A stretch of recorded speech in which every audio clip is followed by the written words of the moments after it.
This is Seth.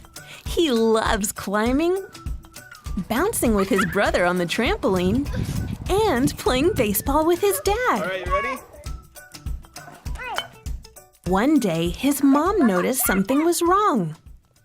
His neck was very swollen. Get to the doctor, and she looked at him for 3 minutes, and she said, you need to get to the hospital immediately.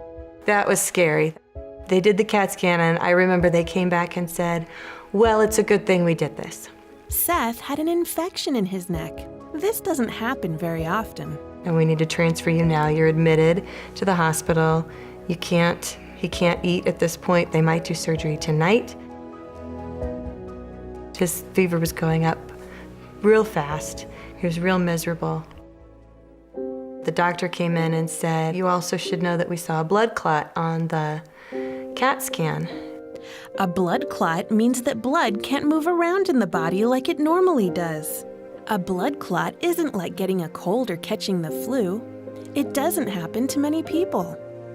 And he said, but we'll have to deal with that after surgery. You can't deal with that before. And I remember thinking, blood clots, seems kind of big. Seth was rushed to surgery, where doctors fixed the problem with his neck. He would still have to stay in the hospital for days. One of those days, a baseball team came by to visit. They were helping kids make crafts to make them feel better. We stayed a long time, and it was really fun. A few days later, Seth was sent home. He still had a blood clot, so the family found out that they'd have to give him shots. Help clear the blood clot away. Hopefully it would make it smaller and smaller and eventually make it disappear. But it would require a shot in the morning and a shot in the night, every day, 7:30, no fail. And that was intimidating because we had to learn how to give shots. Every time he got a shot, he would get a bruise. And so anytime he'd run, anytime he'd do anything, They got sore, his legs would get real sore. He would limp a lot when he was running or walking because it hurt. Seth had to be very careful when he was on this special medicine. He felt powerless.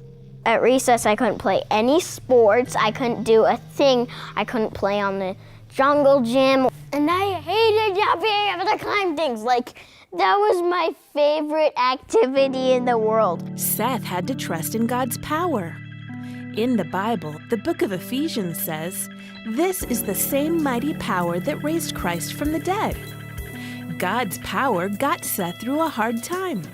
A few days later, the family went to see the baseball team that visited Seth while he was at the hospital. I have a glove with them all signed, and I have a helmet with it all signed. I really loved it.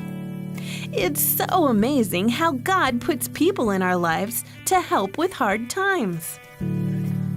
After weeks of treatment, Seth went to the doctor for a checkup. They did an ultrasound of his neck, and they saw there was no clot left, which was miraculous in and of itself. And they said, you're good to go. You don't need to do any more shots. You can go home and you're shots free. Seth is now back to playing, running, and climbing. And his family is very thankful that God healed him. Remember, when you're powerless, Jesus rescues.